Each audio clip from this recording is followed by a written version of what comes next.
Can you feel the tension? You know what's coming up next, don't you? You all know what's coming up next. What can I... My cock. That's always coming up, but I'm trying to keep it down. So, what can I tell you? I'm excited. I'm standing backstage and I'm all jittery. It looks like I've taken a little bit of crack. I haven't. I'm just excited. It's the moment we've all been waiting for. What can I tell you? I read this guy's book about 2 years ago, and this is some of the most powerful shit I've read. The guy's mind-blowing. He's got a radio show. He's been all over the place. He's got crazy fans. He's amazing at what he does. He loves helping people as well. He just like Dave, this guy will go on for hours and hours, even if it's like one person or 100 people. He doesn't give a shit. He'll stand there and he'll help people and help them and just keep. And he loves this stuff. He's passionate about it. He changed my life. He's changing everybody's life in the room and thousands of people. And he's amazing. I'm really happy. He's like Dave. I consider him one of my mentors. I love the guy. Please go crazy for Alan Roger Curry.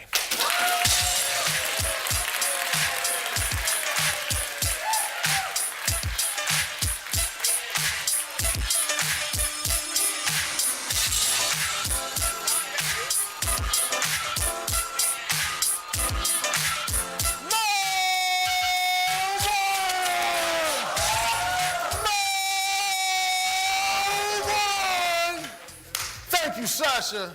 Wait a minute. What am I sub-communicating to you? I just had to throw that out there. That was fucking me up. I'm sorry, Bob. No, that's not going to be a running joke throughout my... I'm glad that you guys are here. I'm excited to be here. You've heard a number of speakers. Some of them are going to say things similar to me. Some of them say things that are contrast to me. You know, I never tell anybody, just focus on mode one. Just focus on what I say. I think, you know, you are an intelligent young man. You will decipher what's logical to you, what's valid to you. All I know is that, and I've been saying this term all weekend, that social programming fucks a lot of us up. This whole, we got to be this nice guy, we got to be this gentleman. How many in here consider themselves nice guys? Raise your hand. Okay. How's that working out for you? That's what I thought. How many guys have had numerous women say, God, you're such a sweetheart, you're a perfect gentleman. How's that working out for you? Yeah, I once watched this movie where they drank this liquid. Something was in the liquid that made people less inhibited. And as a result, they were in this high-class restaurant, and once all these men and women drank this liquid, guess what? They essentially just start fucking on the dance floor.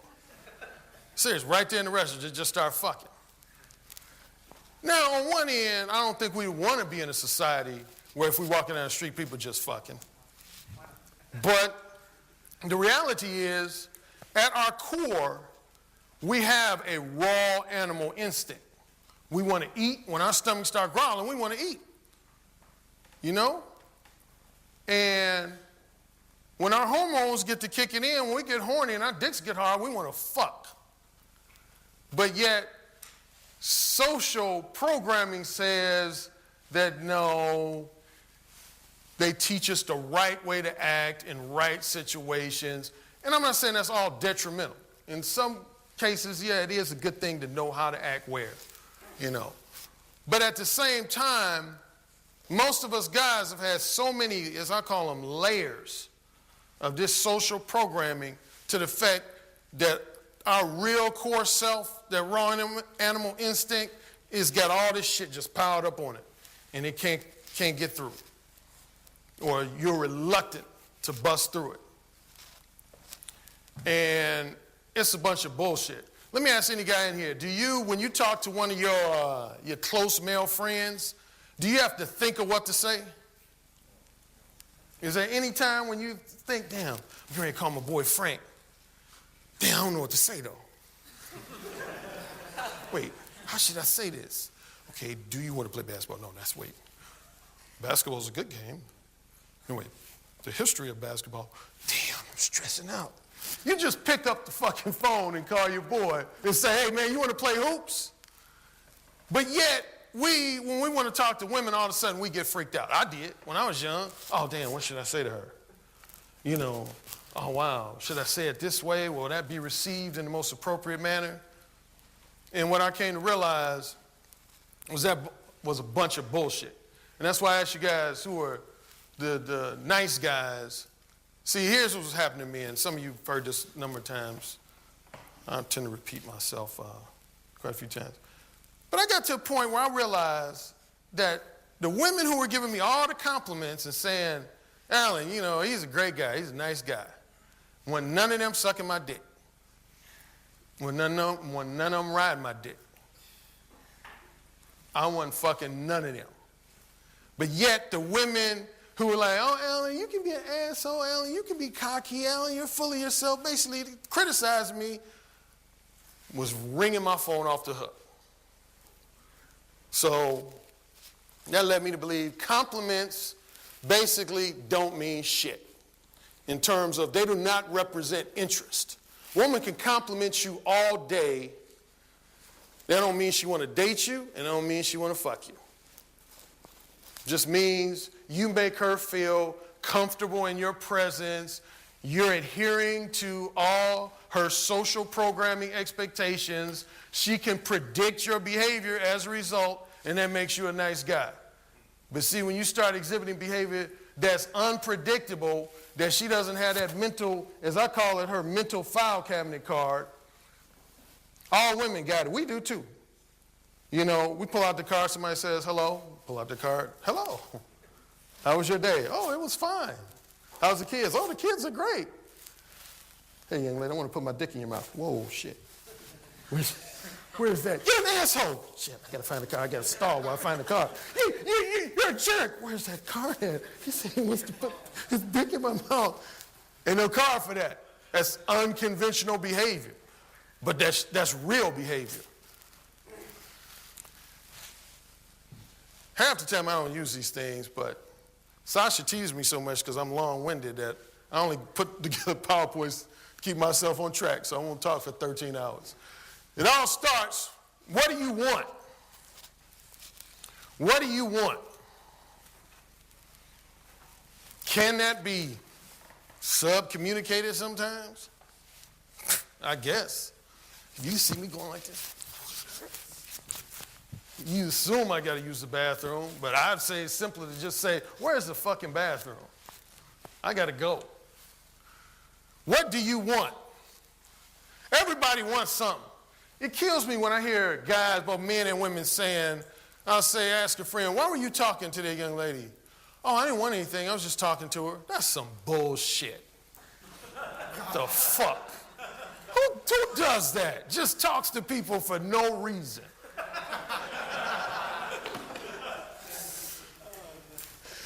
Hey, why are you picking up that bottle? Well, I don't know. No reason. I didn't want anything. I would just go around picking up water bottles for no reason. You always want something. You always want something. Tangible, intangible. It might be, I want to hear his sense of humor. I want to hear that best joke he got. I want to be entertained. That's what I want. With him, I might want $100 from him. Him, I might want the wisdom of how the expertise he has maybe on changing my engine oil or something. But you always have a motivation. We as human beings, we're always motivated for something. Dating relationships. The reason why you are approaching a woman, usually, unless she's some woman who can help you change your engine oil or something, is because you want to have sex with her. It's just a matter in what context. Long-term monogamous sex, long-term non-monogamous sex. We all want female companionship. All single heterosexual men want female companionship. Anybody in here do not want female companionship? I would have beat your ass if you want to raise your hand. Yes, ain't nobody in here. Who wants platonic female companionship? Raise your hand. Who wants? Do you want to go out to like a nightclub bar and say, hey, damn, dude, I'm looking to meet some new platonic friends. Damn, look at her over there. Oh, shit, yeah, I want her to be my platonic friend. Hey, can I ask you your name? Lord, Elisa, you want to be my platonic friend? You ever go scoping out to get a platonic friend? You raise your hand. Nah, but sometimes friends that you haven't been with can introduce you to friends of theirs that you want to be with. Oh, I won't deny that. I won't deny that. But you just said it yourself, though. Ultimately, you're using them almost like a wing woman to get you. That's not the destination. You just looking for a means to an end. That's not the destination. Very few men, that's one of the differences. Now, women, many times, they will seek out platonic male friends. They like to be entertained. You know, if some guy fucks them, ain't called them back, they want somebody to be a listening ear. You know that guy, Jared, he's such an asshole. Billy, are you still listening? Yeah, he is an asshole. Yeah. He's a jerk. You shouldn't go out with guys like that. He was fucking my mouth, right? And I said, please don't come out my mouth. He came in it anyway. He's such an asshole. Knowing good and well that Jared is being this listening ear. Is Jared going to ever get the pussy? Raise your hand if you think Jared going to get the pussy. Jared ain't going to get the pussy. The guy she called an asshole, I guarantee you he will fuck her again. He will fuck her again. Men don't seek out platonic. Most of the women I became platonic friends with was usually women I started out trying to date or fuck. And it didn't work out. And we just kept running to each other. I said, well, shit, you know. Or women I might have went to junior high, high school with, you know, we just developed relationships years ago. But I don't think any man actively, consciously goes out for platonic female companionship. You want women laughing at your corny jokes, or you want a woman sucking your dick? Between those two, raise your hand if you want to laughing at your jokes. That's cute. Now, a lot of people have felt like I'm kind of attacking humor, and I'm not. Like, for example, right now, you guys, I'm saying different things, you guys are laughing, but it's not my objective to come up here and be funny. It's my objective to come up here and share my experiences and share wisdom. So when you're talking to a woman in the context of you just, say, expressing your interest, she just happens to laugh at something you say, you know, that's not anything wrong with that. What I'm talking about, though, is when you specifically, like, say, before you hook up with Denise, you say, okay, wait, I got the one rabbit joke story, and then I got, you know, the friend, he hit the popcorn bottle over my head story. Don't do that shit. Don't, please. Ain't nothing about a woman's funny bone connected to her pussy getting wet. Let me ask somebody, have you ever had a woman, like within a 5-10 minute span, be bending over, cracking up laughing, and then right after that say, oh shit, you got my pussy wet? Has that ever happened? I've never experienced that. I would like somebody to enlighten me if they've known that to happen. But I've never been with a woman where she's like, oh, Allie, you are so funny. Oh my God, stop. Oh shit, you got my pussy wet. There's a time for laughter, but don't make that your objective, having a woman laugh at you, because going back to that platonic thing, that's what they want platonic friends for. Most women, if you notice, I guarantee you pay attention to this, most women rarely have platonic friends who have boring personalities. They're usually guys who are reasonably funny and, again, willing to be that listening ear. Listening ear. Do you want to be a woman's dependable listening ear or a woman's dependable orgasm partner? A lot of guys tell me, they say, man, I was talking to, you know, Janet on the phone for 3 hours. I am in there. Yeah. I did my phone close. And then I was on the phone. Well, what were you talking about? Oh, yeah, she was telling me about Biff. You know, he used to fuck her from behind and shit, and she didn't like the way he slapped her ass. And I was like, yeah, that guy's an asshole for slapping you on the ass. I want to just softly caress it, and God, I think I'm in there. We're having the second conversation. Well, she started telling me about Biff again, and she was talking about how when she sucks his dick, you know, it like starts choking her. And, you know, I was telling her it's not that bad. Women will talk to you for hours about shit that ain't got nothing to do with them being interested in you. Talk to you about you don't have to be other guys. It could be draperies, their dog, what their dog did, whatever.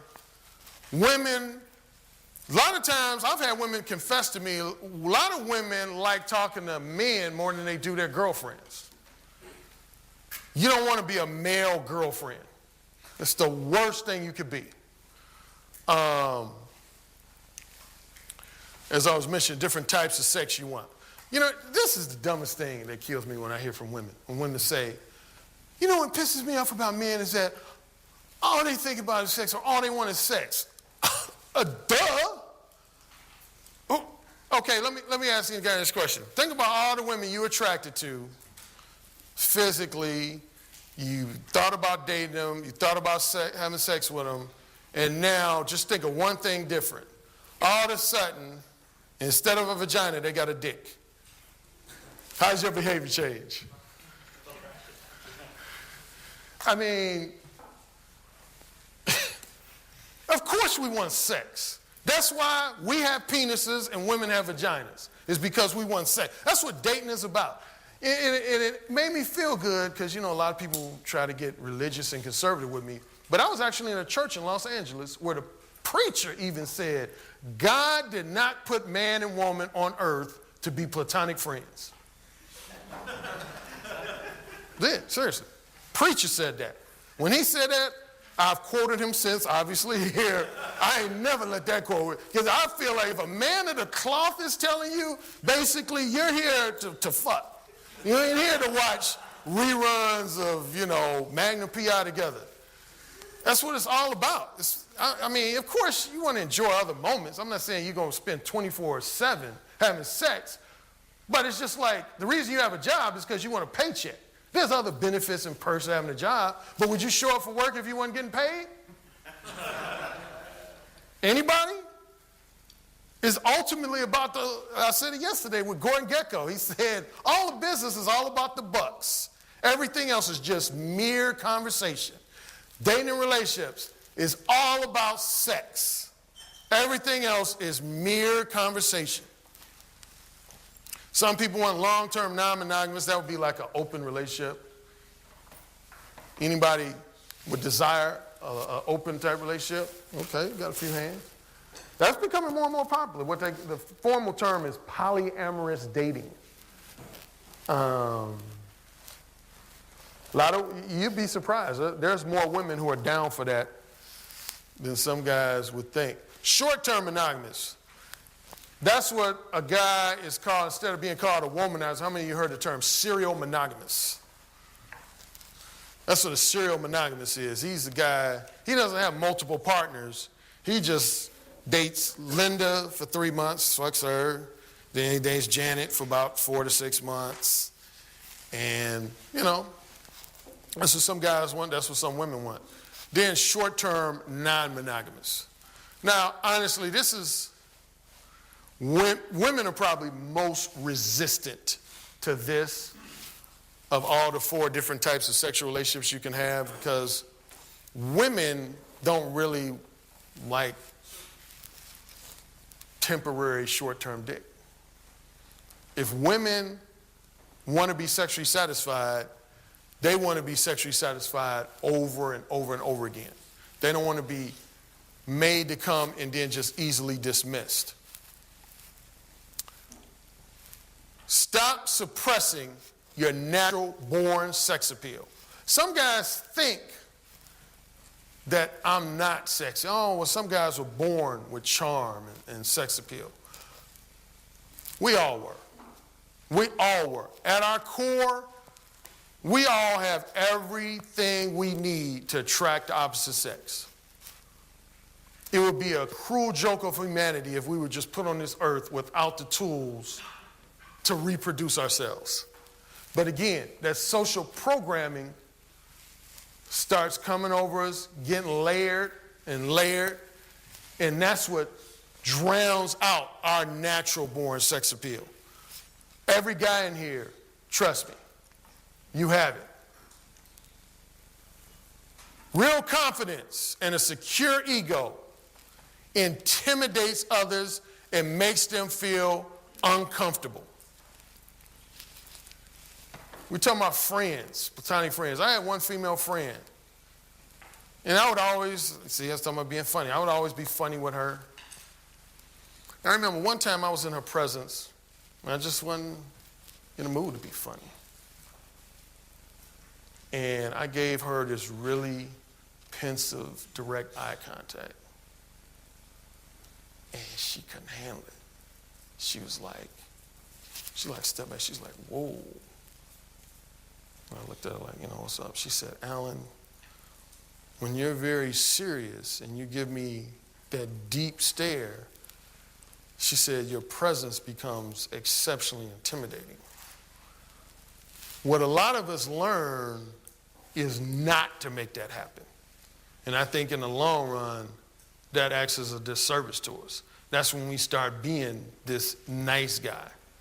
Because we learn that when we be in our real selves and we got that underlying raw animal instinct and our real confidence and a secure ego, that we would make a lot of people, and primarily women, feel uncomfortable. You yawning or you got your hand up? Okay.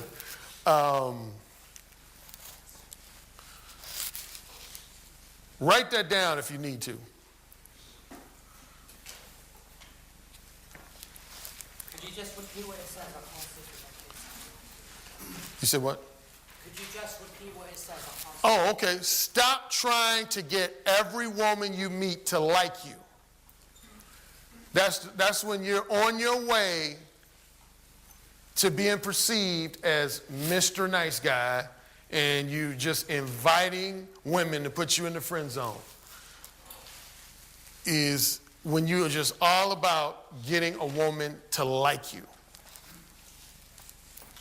Those people that would be intimidated by that, you just ignore those people and just live your life and do it. Exactly.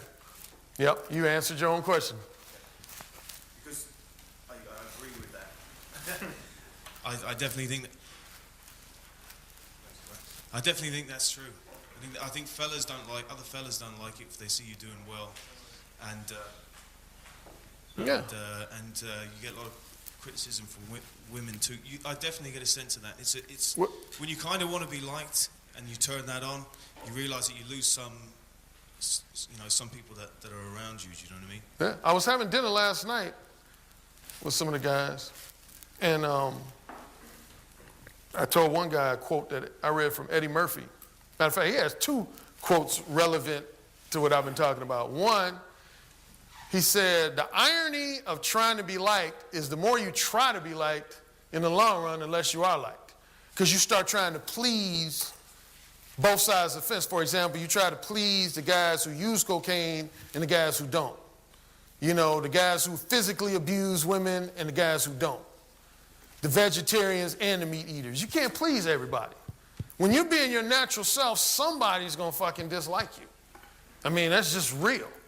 If your natural thing is, I'm against the use of illegal drugs, then obviously people who are in favor of them are not going to like you. There's people who don't like me because of Mode 1. And surprisingly, you find this surprising, I probably would estimate I have a higher percentage of guys that dislike me more than women. Seriously, a lot of guys, some guys that I've talked with, they are so used to trying to lie their way into a woman's pants, trying to bullshit their way into a woman's pants. And for those that is working to a fair degree, they don't want a philosophy like this coming along change. I had a guy, I was telling a few of the guys, I did a presentation in Chicago. Funniest thing, this guy comes up to me, tall black guy in this all leather suit, and he has this buddy. You ever seen a guy who has a buddy as their personal yes man? This guy comes to me, he says, hey man, I want to tell you, that was a pretty cool presentation, but you gonna fuck up the game. And this little bitch was like, yeah, you gonna fuck up the game. Then he was like, man, I got hoes all over Chicago. Yeah, he got hoes all over Chicago.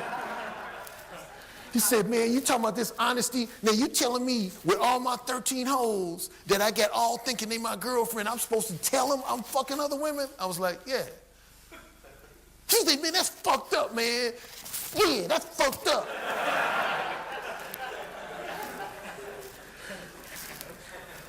I said, dude, I ain't gonna tell you to change your behavior, but I'm gonna tell you, don't fancy yourself a pimp or a player, because you're not. What pimp is lying to their hoes? Anybody know a pimp that lies to their hoes? I ain't never heard of that. That's like an oxymoron. No true player lies to women. They might not necessarily volunteer the information, but when asked, they ain't gonna lie about it. I've never, personally, I always let women know I'm fucking other women. I ain't never tried to do that thing where I'm fucking 3 different women and leading them all 3 to believe they're my exclusive girlfriend. No. If they ask me, I tell them, yes, I'm fucking. I ain't gonna give them names and shit. Hey, yeah, I'm fucking Denise Jackson down the street. Because that woman might go and beat her ass. But, no, I was telling some of the guys, here's a little tip if you don't know. A lot of women, that enhances your appeal. Guys have this thing where they think, oh, if I let them know I'm this womanizer, women are going to...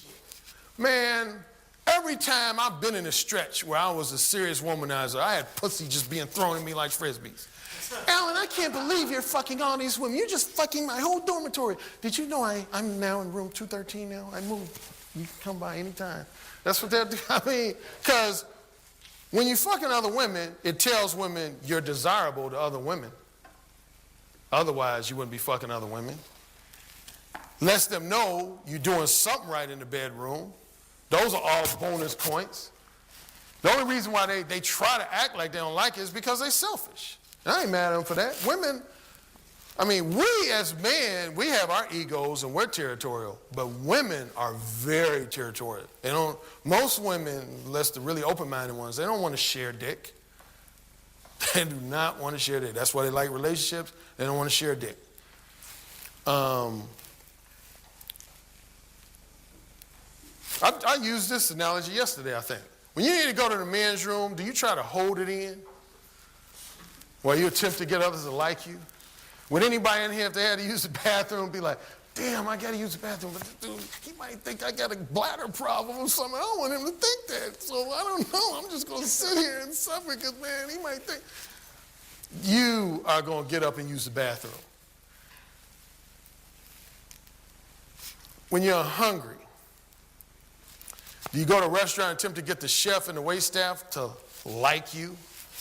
I mean, yeah, you might be pleasant with them to a degree. But the bottom line is, when you're hungry, you want your stomach filled. All the other stuff is mere conversation. It's all about getting your stomach filled. It ain't about leaving there, the restaurant, winning the Mr. Popularity. Women can like you, but never choose to have sex with you. How many guys can think of at least 5 women they know that like them? Raise your hand. Dang, there's some guys not raising their hand. All the women don't like it. No, but let me ask you, would you say an above average percentage of those women who like you, have you fucked them? Oh, okay, we got a couple. Was that your specific objective, those who just raised their hand? To be liked? Or is that just a byproduct? Okay. Yeah, women can like you, but there's no direct connection to them wanting to have sex with you. On the flip side, women can think you are an ass or a jerk and still want you to fuck them. How many guys have you either known personally or you just are casually acquainted with that was always being called an asshole, a jerk, egomaniac, but he was still getting a lot of pussy? Raise your hand. I see that happen all the time, including with myself. Just because a woman call you asshole. See, number one, both of those terms are highly subjective. What the fuck is a jerk? I mean, seriously, if you go to the dictionary, it ain't gonna say like something real specific like, well, a jerk is someone who shows up for late 3 times a week and misses 2 child support payments and hasn't had a job for 6 months. That's a random, subjective, similar to us calling a woman a bitch. Asshole. When you usually call them names, it's because, again, social programming. You're not adhering to the social programming that women want you to and expect you to. So quite naturally, anything that goes against their expectations, what they may be accustomed to, you are an asshole or a jerk. But a lot of guys still get the pussy when they're... Seduction is not about getting a woman to like you. No connection.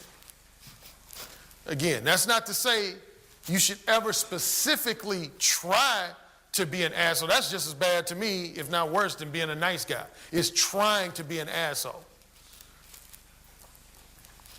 Like my buddy David X. David X, I love this guy to death. Now, David X is just real. He's just as real as a motherfucker can be. Now, because he's his real self, you got those who love him to death. Love him to death. But he has his share of both men and women, I'm sure. I've heard a few men on my show. God just recently said, David, you can be such an asshole. Because David called the guy pussy. He's like, you're a pussy.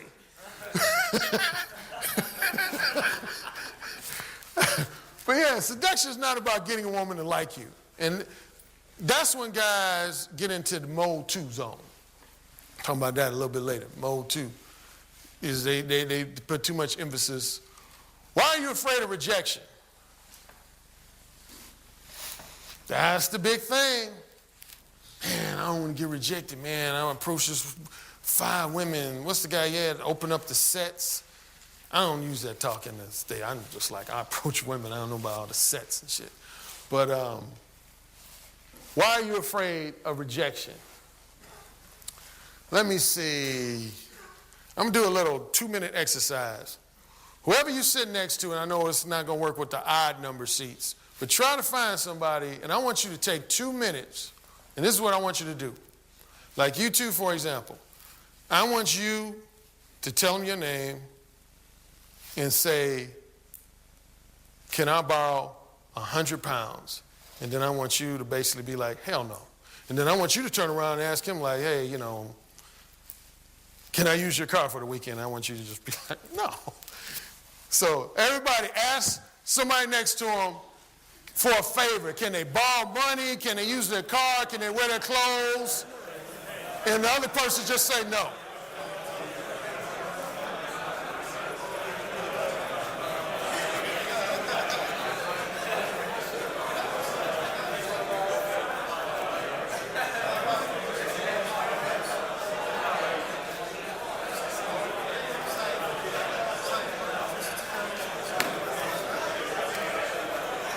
About 30 more seconds.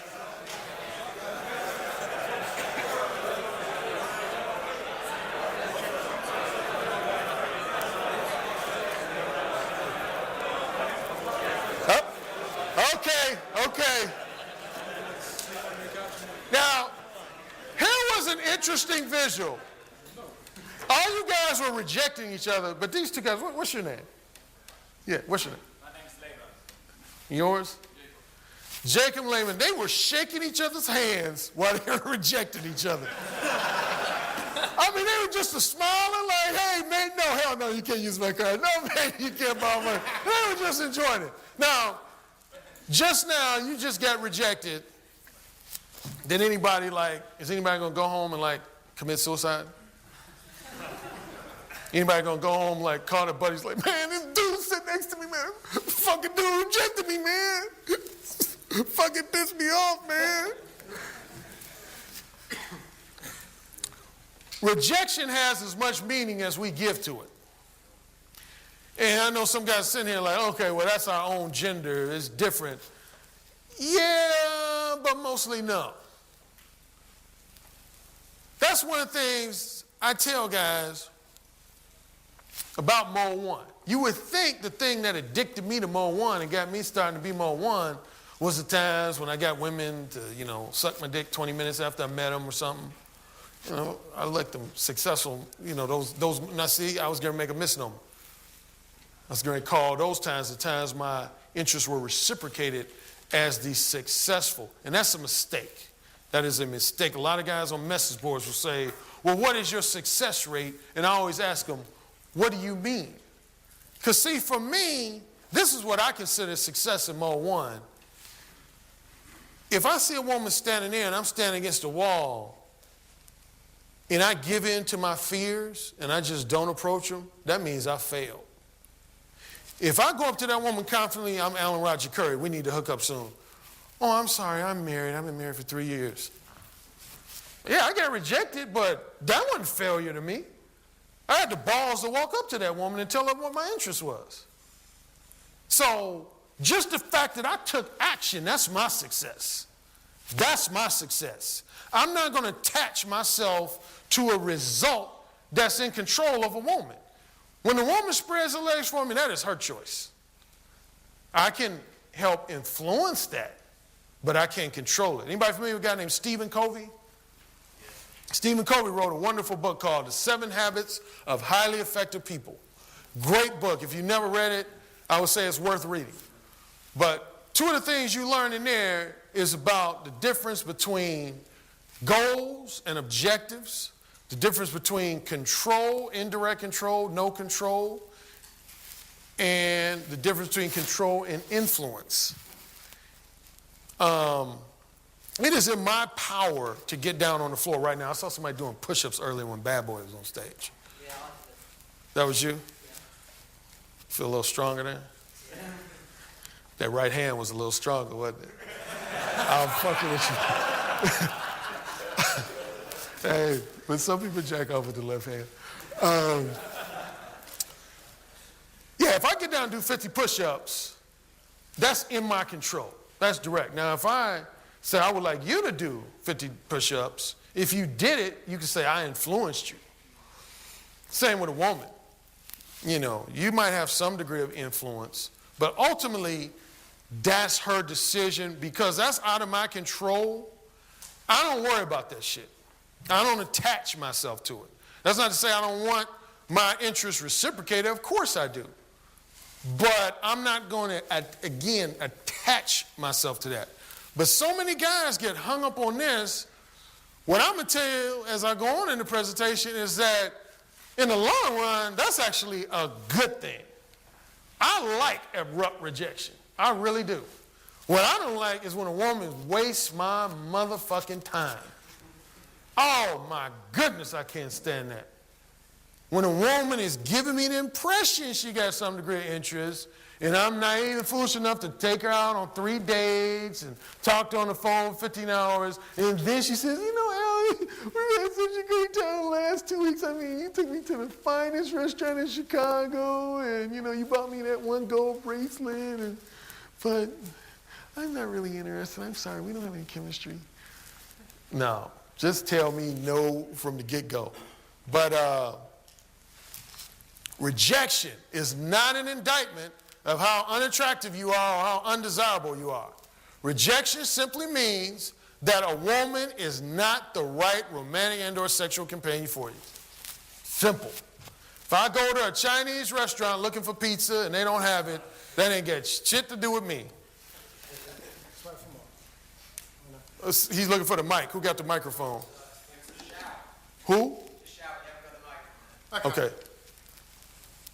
What do you do in the case of rejection? Myself, I've been angry with them in the past. Let's be friends, or rejected. I spent hours with them, hours on the phone. You spent hours. You detached yourself, but I've just clearly been angry with them. Oh, I can relate to that. Verbal manner. I can relate to that. You saying you invested some time. I've invested time and Yeah. been decent. Yeah, see, I understand that. And that's what I'm saying. When you invest, he said, what if you're angry basically after you've invested time, talking to a woman on the phone and doing whatever. And that's part of what Mode 1 is about, preventing and avoiding. You wasting that time. Because that's honestly, when I feel pissed. Whenever I've been Mode 2 with women, and I've invested a lot of time either talking to them on the phone, taking them out on dates, and then it didn't lead to us either in a relationship or fucking casually, oh man, I was pissed. I didn't let them know that, and most guys don't. They'll be polite when they're in a woman's face, like, oh yeah, it was a great time. Hey, good meeting you anyway. You go home like, fuck, some bullshit, man. Fuck, man, I was on the phone with her every day for fucking 3 weeks. Yeah. Didn't get a hand job, nothing. That's some bullshit. And see, then we deflect. We don't tell you anything. We're like, she's a bitch, man.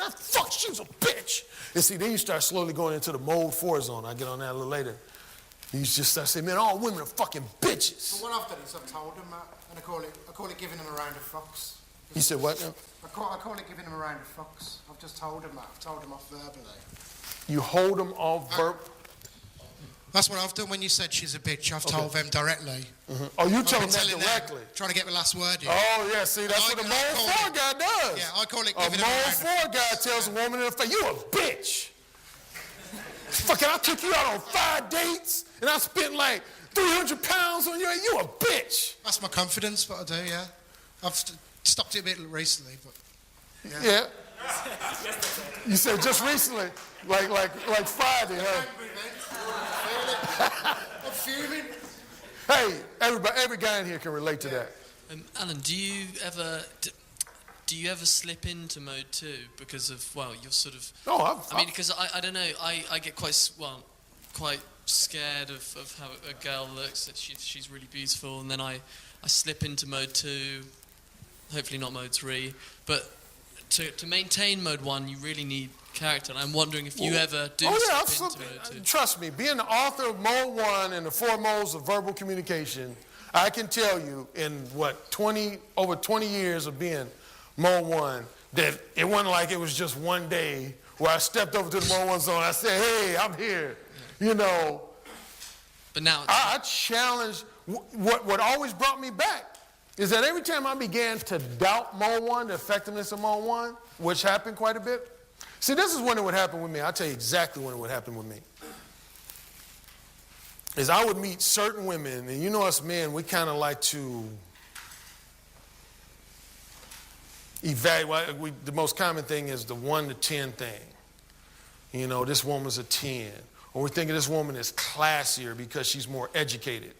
And honestly, I would give into that. Like, if I was dealing with what I call the skanky women, I never regretted being Mode 1. But then when I dealt with the higher caliber, I would sometimes say, well, with this one, I think I'm going to need to be Mode 2. Only to find out, in the short run, it would always work. Maybe for the first few days, for the first couple weeks, I'd be like, yeah, maybe Mode 2 is better. Sure enough, long run, man, I'd be in the bathroom like, why did you do that? Because, man, women, once they see they can manipulate you and get you to adhere to the social program they want you to just, if you keep a score, just ding it for them. Ding, ding, ding, ding, ding. I don't care if it's woman, got her PhD. Women with PhDs suck dick too. Trust me on that. Women who come from well-to-do families suck dick too. I know that might be revolutionary thought to some guys in this room, but if you were like me, I made a mistake. Well, yeah, she's in a nightclub with all that makeup on and that short dress. Yeah, I know she's sucking dick, but not that woman with that plaid sweater and that conservative garb and those nice fashionable glasses. No, that woman is sucking dick twice as much as that woman.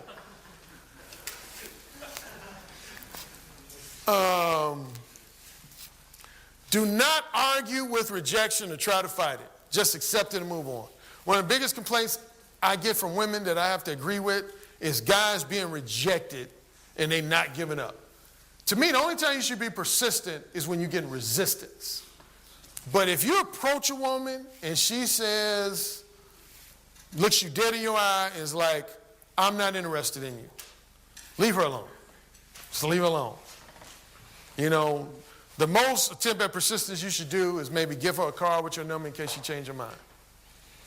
But I would not be like, oh, come on. Now, if you really get to know me, I can show you different sides of me. No. If she says, I'm not interested, uses those words, I'm not interested, leave her alone. Now, some guys assume things are lack of interest, but they're not. Like, if you approach a woman and, I don't know, she said, you are so cocky. I don't date guys like you. That's not, I'm not interested. I always listen for those words, I'm not interested. If I don't hear those words, I'm going to keep on talking. If she starts pointing out attributes like, you know, you're too straightforward and you're too sexually explicit, that still is not saying, I'm not interested. Until she looks me in my eye and says, I'm not interested, I'm talking. But if a woman says, I'm not interested in it, don't try to hit the microphone. What if she says, I'd never be up for that, or, you know, I'm not interested, but still appears quite flirty? Do you just kind of like push on until, you know, it's really definitive that, yeah, she's definitely not interested? Well, or, you use the word flirty. If a woman's being flirty, like, I'm not interested. You know, she's like still in your space. Like, she's not fucking walking away or nothing like that. I would say play with it. Just play it until, you know, it's definitive. She's definitely, now, if her body, here's the deal. You're going to hear me use terms congruent and incongruent. Most people know what that means? Anybody not know what that means? Say that again, please. Congruent and incongruent. That's one of the number one things I look for when I'm talking to a woman. For a woman to be exhibiting congruent behavior means what she's saying is being supported by her demeanor, her body language. For example, if you're trying to fuck a woman and a woman says, no, stop, that's congruent. Incongruent would be, no, stop, no. Basically like, yeah, continue to try to fuck me, but her words are saying, no. See, a lot of women that do that, man, when it comes to sex, man, and I have a keen sense of incongruent. Matter of fact, that's sometimes I purposely like, you know, guys, that's what I'm talking about, my triple X-rated approaches. It provokes that. It allows me to see that. Because women, their incongruency will come out so much because they'll be like, you're an asshole. You're a jerk, but they'll be stepping towards me. You're a jerk. You're an asshole, putting their tongue in my mouth. I mean, incongruent behavior. But yeah, when a woman does firmly reject you, just leave it alone. Just like I asked, why are you afraid of rejection? Why are you afraid of subjective criticisms? What's the difference between an objective criticism and a subjective criticism? Objective is direct, meaningful. Spy. Subjective is opinionated. Objective criticism would be, John, right? John, if I'm your boss and you sign an employee handbook and you mutually agree to show up for work on time every day, and I see that you come to work 15, 20 minutes late, at least twice a week, every week, and I criticize you for it, what would that be? That'd be a subjective? That's objective. Yeah. That's an objective criticism. Objective criticism in a nutshell is when I criticize you for behavior that you yourself has agreed to adhere to, or you yourself has criticized. Like, if you criticized guys who smoke, you said, man, guys who smoke, I don't know why they fucking smoke. And then one day I catch you with a cigarette in your mouth and I criticize you for it. Objective criticism. You know, I'm basically saying, how you going to be doing that? Now, subjective criticism would be like, if I criticize you for wearing yellow shirts twice a week, did you ever tell me you wasn't going to wear yellow shirts? Then what the fuck am I criticizing you for? That's my opinion. Because I don't like yellow shirts, I'm going to criticize you? That's what a lot of people do, though, men and women. We offer these subjective criticisms. Well, I don't like that guy because he got a high-pitched voice. Like his voice is supposed to please you. The fuck? Man, you see that dude, that fucking ponytail? I don't like dudes with. What the fuck, so? It ain't his job to wear his hair the way you fucking like it. Women, man, that's one of their number one weapons. They feel, and this is from their own mouth, most women feel like they can break all of you all down with subjective criticisms, such as you're an asshole and you're a jerk. And they're going to watch to see how you respond. If you're like, no, I'm not, please don't call me that. They're like, he's a bitch. Seriously, they're like, he's a pussy. It's like a bully, you know, when bullies do like that. Women in their own way do that when they criticize you, like, yeah, you asshole.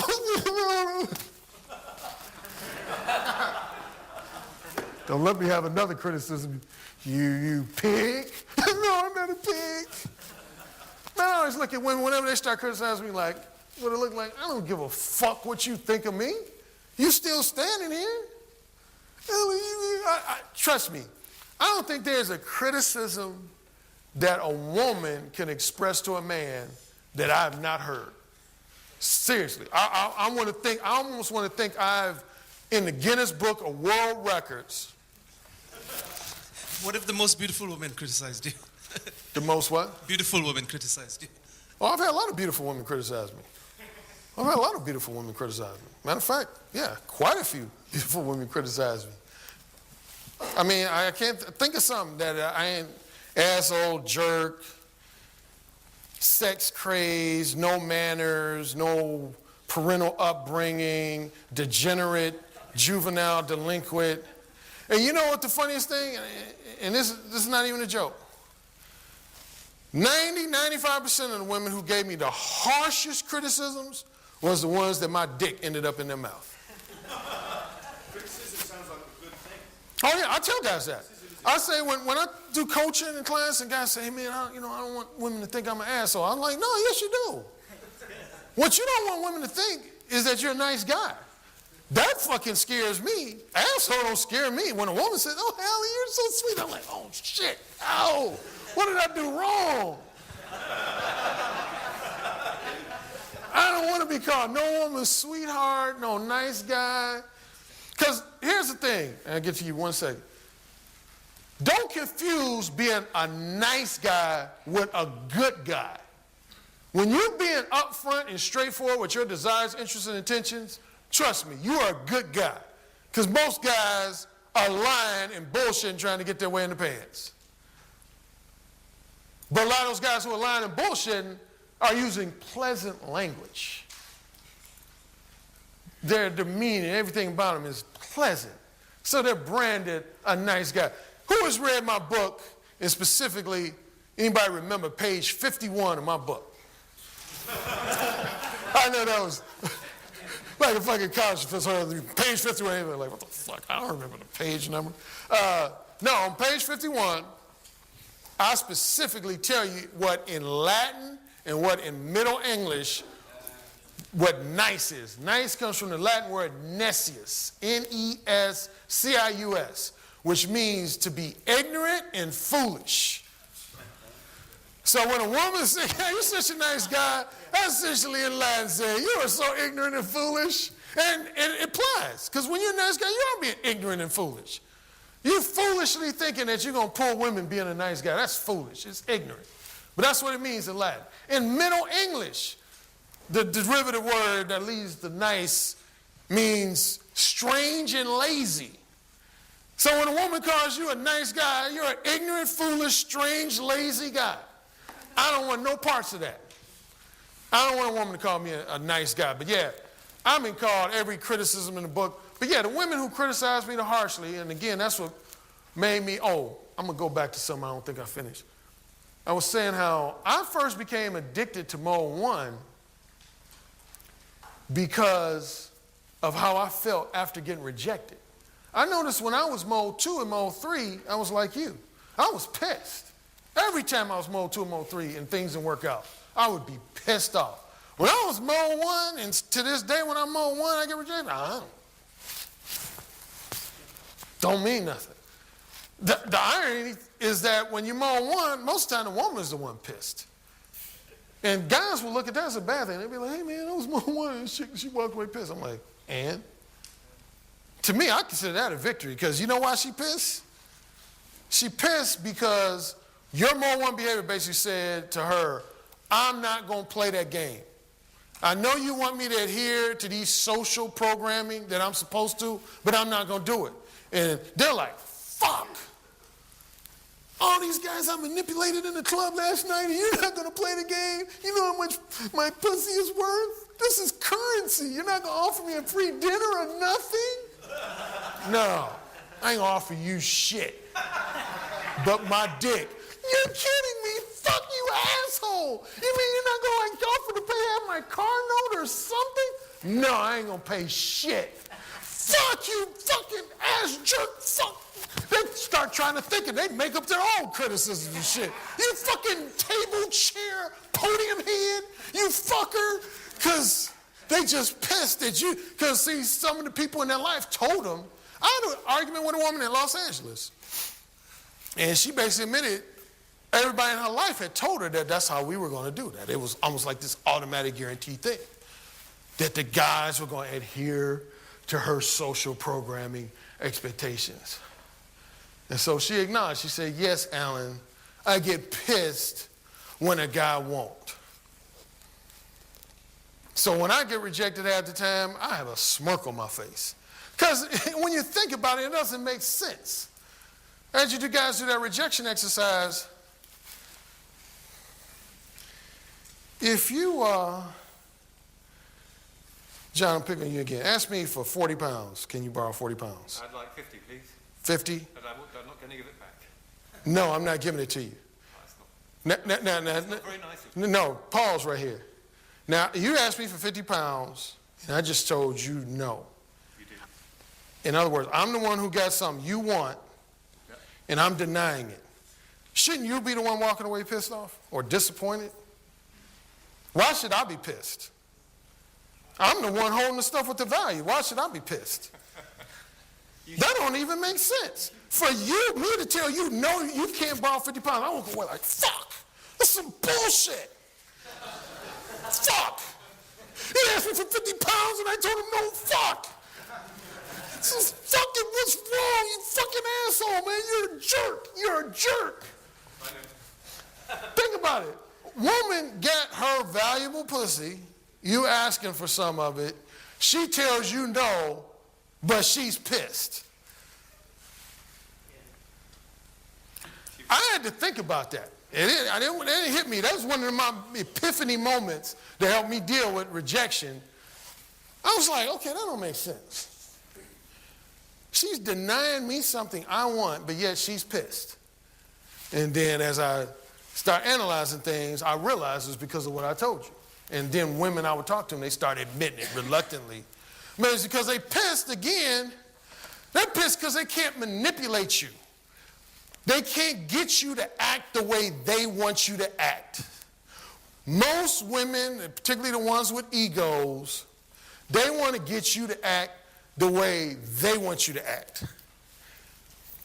That's where that whole nice comes from. That's what they're essentially saying. When they say, oh, you know, I met Ralph, and he's such a nice guy. The translation to that is, damn, I can get him to act just the way I want him to. Matter of fact, Ralph, bark like a dog. Woo, woo, woo. Jump high. See, he's so good. He's such a good puppy. Yes, he is. But see, then when you got the guy over here, you know, as they call him the bad boy, she's like, okay, now you're going to take me out to dinner, right? He's like, suck my dick. She's like, oh, shit. My mom didn't tell me that guys would do that. They told me that I would get guys to just jump through hoops and do somersaults for me. Wait, let me try one more time. So you're going to go to the opera with me? I said, suck my dick. Oh, fuck, what's wrong? He's not responding to the way I want him to respond. And here's the kicker. I was just telling some guys upstairs. You got some guys out here, and I'm going to go ahead and say guys without backbone, who are willing to act the way a woman wants them to act. There's a slang term in Chicago, we call that thirsty. Guys would say, black guys would say, oh man, look at him, he acting so thirsty. And what that means is, the guy's like, yeah, I act the way you want me. You want me to take you to dinner? Yeah, I'll do that. Yeah, you want me to wash your car? Yeah, I'll do that. Yeah, I just want to date you. I'll do anything you want to. And here's the thing. Women will try so hard to get you to act the way they want to, and guess what happens when you do comply? They don't fucking want you no more because they don't respect you. And then, man, they're like, you're not a man. I can get you to do whatever the fuck I want to do, No woman's going to feel secure with you because she's going to feel like any other woman can get you to do what the fuck she wants you to do. So they're going to think to themselves, well, shit, I know I ain't the most attractive, sexy woman on earth. So if I can get this guy to jump through hoops and do somersaults, then that blonde over there with the big tits can do the same thing. And that brunette over there with the nice ass can do the same thing. That's how they're thinking. Worst thing you could do, it's quoted in my book. I start all my chapters with quotes. And this woman, there's a magazine called Essence Magazine. Woman flat out said it, and they had this piece. I want to say the piece was on manipulation. She said, when I first meet a man, the number one thing I'm going to try to do is see if I can control him, dominate him, and manipulate him. If I can, I will continue to toy with him and fuck with him until I'm bored. But if I can't and I'm attracted to him, I'll pursue him relentlessly until he is mine. I'm sorry, I forgot you had a question. I forgot it as well. I'm sorry to take so long. The question I had, if you go X-rated mode 1 in close proximity to other males, maybe your friends, and also females, surely that could present a major issue if they took offense on behalf of what you said, especially the males. I could imagine it could even turn into violence.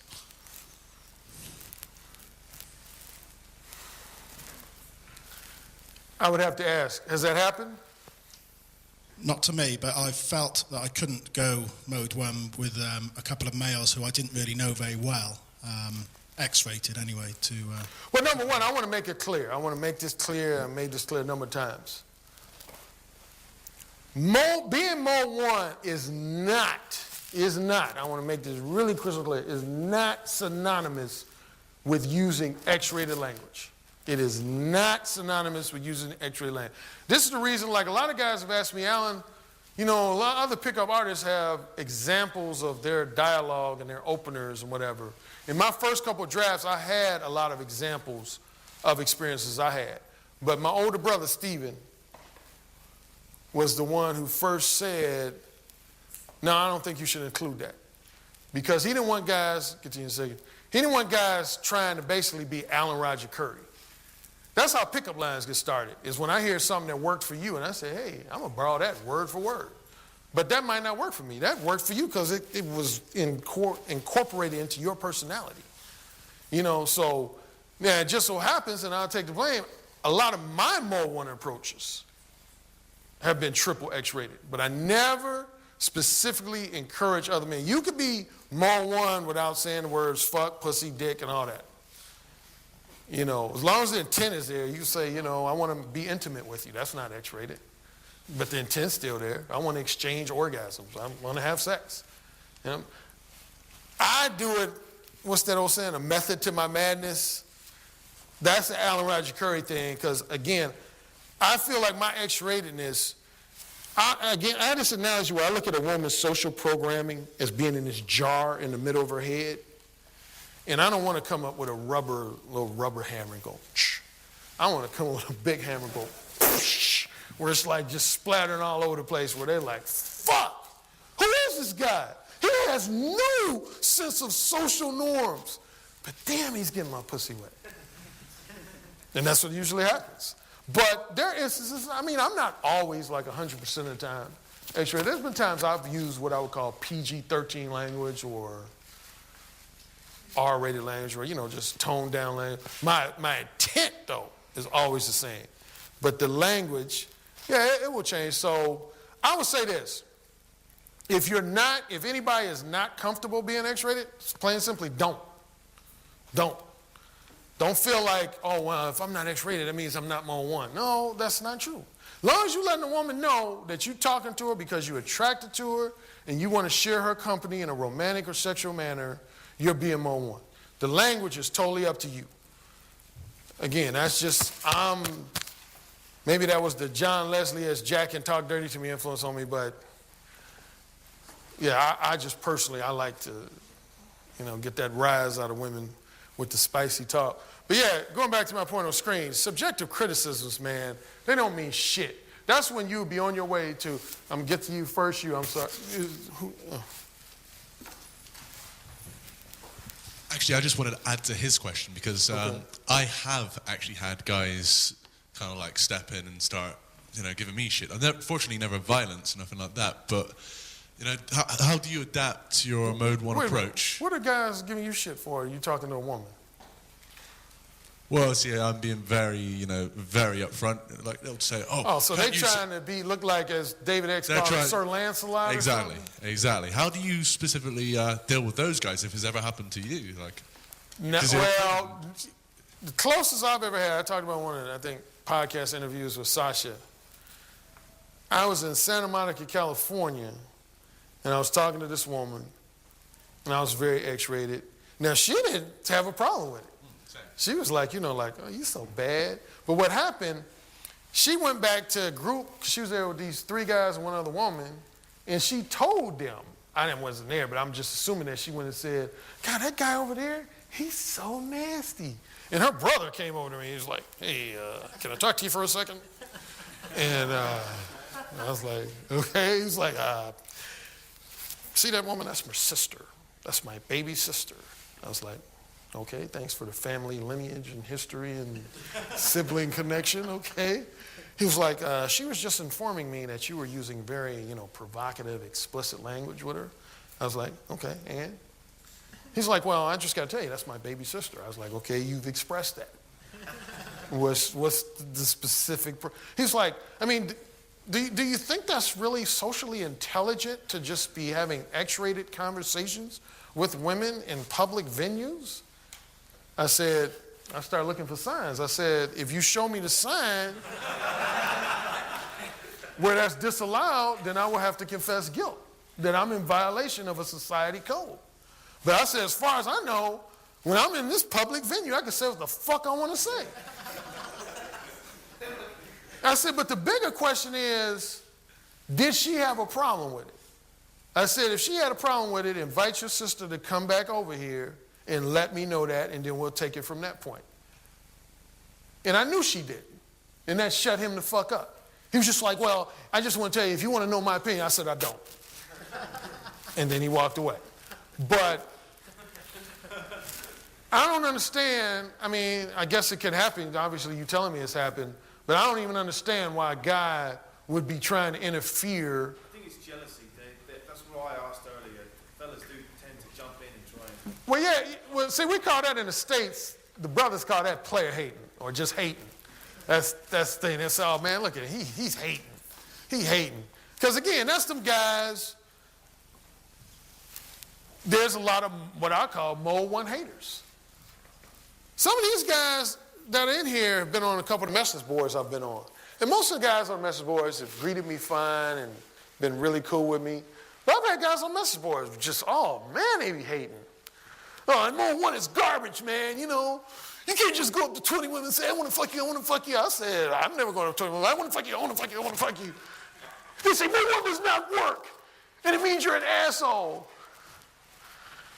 Man, again, I would say this. If you think, the most important thing is you, to me. That's number 1.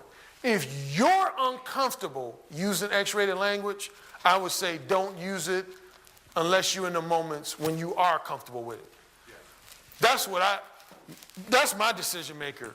I don't give a fuck about nobody else. All I care about is, am I comfortable with saying it? But as far as worried about, am I going to get subjective criticisms? Let me read this real quick. Subjective criticisms do not mean anything. They're nothing more than evaluations of your behavior and or judgments of your behavior based solely on one person's opinion.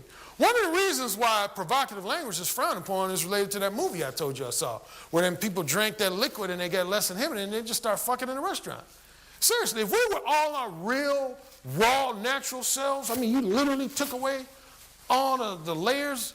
Man, I'm telling you, I'm not even saying this facetiously. I think we would potentially have people, like on the streets, you'd be going to Starbucks. You'd be like, God, they're just fucking. Wow. Because we would be able to talk to women in a way that would immediately get them turned on. Like, I've had women tell me that. They say, Alan, I hated when you came into the library and you started talking about my pussy and stuff. And I said, why? Because you were getting me wet. And I was like, I was in the library and it was getting me wet. I wanted to fuck right there. I was like, we could have fucked right there. know, I mean, honestly, do you think a woman's pussy has like some kind of appropriate meter on it? No, can't get wet here. We're in a public library. We're in an airport here. No, can't get wet here. Oh shit, we're in the bedroom. Yes, we're allowed to get wet. Same with your dick. Your dick. The only reason why you control yourself in certain places is because you use the power of your intellect, mind over matter, body, or whatever, to exercise some self-control, but sexual arousal is sexual arousal, wherever the fuck it is. You know, and quite honestly, I've had some, you know, that's when Mode 1 among my friends started becoming legendary because, dude, I was having women either fucking or sucking dick everywhere. I had a woman in literally a 24-hour grocery store on her knees sucking my dick. I fucked a woman in the hallway of a hotel. Oh man, that's just too many stories. I don't want to get into Alan's story time, but very few of my most interesting stories have been in, say, a conventional bedroom. I mean, I'll give you one. In an office. I remember one time, I was in Bloomington, Indiana. That's where I went to school, Indiana University. And I wanted to get a summer job. So I went to this office to drop off my resume. And the place where I had a resume, the woman's assistant was there. Really attractive, black woman. And she said, "May I help you?" I said, "Oh." No, she was in the office next door. That was it. The door I was going to was closed. And she said, "May I help you?" I said, "Well, I was going to drop my resume." She said, "Oh, they're out for lunch for the next 55 minutes. If you want to, I can either take it or you can wait in here." Now, of course, since she was attractive, I said, "I'll wait." So we started, and she said, "You know, so you trying to get a job?" I said, "Yeah, I did." You could say a minute and a half, 2 minutes of small talk. Then just out of the blue, I saw this bathroom in the office. I said, "Has anybody ever just like fucked the shit out of you in that bathroom?" And she went like, you know, like. She's like, "Oh my God, where did that come from?" I said, "I'm waiting for an answer. Has anybody ever fucked the shit out of you in that bathroom?" And she did her little theatrics like, you know, "Oh my God, you're so bold and you're so forward." And I was like, yeah. Sure enough, she answered. She said, "Well, actually," when they dropped their voice, like somebody was around. "Well, actually, you had this one ex-boyfriend. We did in there." And anyway, I said, "You know what? I don't want to fuck you in the bathroom." But there was this like thing with a typewriter. Most of the young guys in here don't even know what a typewriter is, do you? Now that we got computers and stuff. Yeah, man, she on these white leggings. I just slid them things in. I fucked her right there in that office. It was, man, somebody up there, I don't think they would look up for me when I'm fucking, but somebody looked up on me because her boss wasn't supposed to be back until about 10 till. I think I got finished fucking her at 25 till by literally 2 to 3 minutes after I came. Her boss all of a sudden came back all early. Man, I was like, whew. I was close. But yeah, man, fucked her right there in the office. A woman, anywhere you get a pussy wet, she gonna be willing to fuck. And again, unless she does the mind over matter thing. And matter of fact, one of my close calls, I was in LAX airport, got BMO 1, woman sucked my dick in the stairwell, and we got caught from security, man. They brought us in the office, and it's funny, I have to confess this publicly, I turned Mode 2. I was like, like, "Oh, come on, guys, give me a break." The woman who sucked my dick, she was like, "Oh, you guys are some punks. You gonna arrest us for this shit? You know people get there." And finally, guy was like, "Oh, okay. You know, I'll just give you a warning." But anyway, point being, sexual arousal knows no venue, no time. And that's where, again, we learn to control ourselves in public. We learn to act this way at a funeral, act this way at a wedding, and act this way while we're in a classroom. All that's learning. And do not get into arguments with women that involve nothing more than exchanges of hearts. I'm telling you, man, that's when they'll see if they can break you down. They'll try to get you in those exchanges of opinions. I don't buy into that. Never do. you know, because they want to be able to say, you're an asshole, so you'll say, no, I'm not an asshole. Once you start saying stuff like that, no, I'm not an asshole, why do you say that? You've just bought into her game. Inside, she's smiling. She wants you to engage in that argument. Because if she catches one wrong thing you say in that exchange, she's going to break you down. If she felt like she break you down, she ain't going to fuck you. There's one point I can't get my head around. With this criticism of women, if you go up to them in your mode one, they always come out with the arguments, well, you're only here for sex only. You're only here for the pickup, you're sleazy, you're a sexual predator. How would you comment on that? I say, when you go into a restaurant, you're only there for food. That's fucked up. How come you can't go and talk to people in the restaurant, see how their families are doing stuff? Why you just got to go to the table and eat? Nah, dude, I don't even engage in stupid shit like that. Sexual predator, that's what I'm saying, man. They're trying to bait you. Women will try to bait you with personal insults and those types of subjective criticisms so you can start defending yourself. They want to put you on a defensive. I don't allow women to put me on the defensive. My desires are what they are. I'm not going to, 98% of the time, I'm not going to even acknowledge something like that. I know, as long as you know what you are, I know that I'm not a sexual predator. I'm a man who enjoys sex. I enjoy it sometimes in a long-term monogamous relationship. I enjoy it sometimes in a short-term non-monogamous, such as a one-night stand. I'm not going to apologize for that. I'm not going to apologize for that for no woman. Because that's what, when he was asking me earlier about, have I slipped back into mode 2, that's what I realized. See, early on, I used to let that type of shit fuck with me. Women's criticism, I let them bait me in. And man, that left me more fucked up. When I would start doubting, like, damn, am I too horny? Am I too sex crazed and shit? Only to realize that women was just fucking with me, man. So I don't even acknowledge that. My attitude is, at any given moment in time, either a woman wants you to fuck her or she don't. There really ain't no in between. She either wants you to fuck her or she don't. If she doesn't want me to fuck her, I would rather her just say, I'm not interested. And the ones who genuinely are not interested usually do. Again, I say with full conviction, the vast majority of women who've given me the harshest criticisms, dude, I've been at parties where I've literally, and my friends and my brothers witnesses, I've had women curse me the fuck out. I'm talking about, I think I said this yesterday, I said, Bob, I've had Mode 1 seductions where Bob was filming me in the first, say, 10 minutes. You would have been like, oh shit, I've got to get a refund for this ticket. This guy he's a loser. He's getting cursed out. But what you wouldn't see is either a few hours later or a few days later, or in some cases a few weeks or a few months. I would give you a classic example. One time I was in LA with a buddy of mine. Met this woman, Japanese woman. She was, what's that called? Rollerblading. And she on these tight, what's that, the spandex deal? Anyway, I was Mode 1 with her. Oh man, she let me have it. She for like 10 minutes was just going off of me. And my buddy even was like, damn, I don't think this Mode 1 stuff works, dude. I don't know if I'm gonna try this, man. She went the fuck off on you early. But I gave her a card. I said, I'm confident that you're gonna call me, but I'm gonna let you go for now. Following weekend, this same buddy comes over my crib and we talking. All of a sudden, my bedroom door opens. Who comes out of it? My buddy was like, fuck. Dude, how did you pull that off?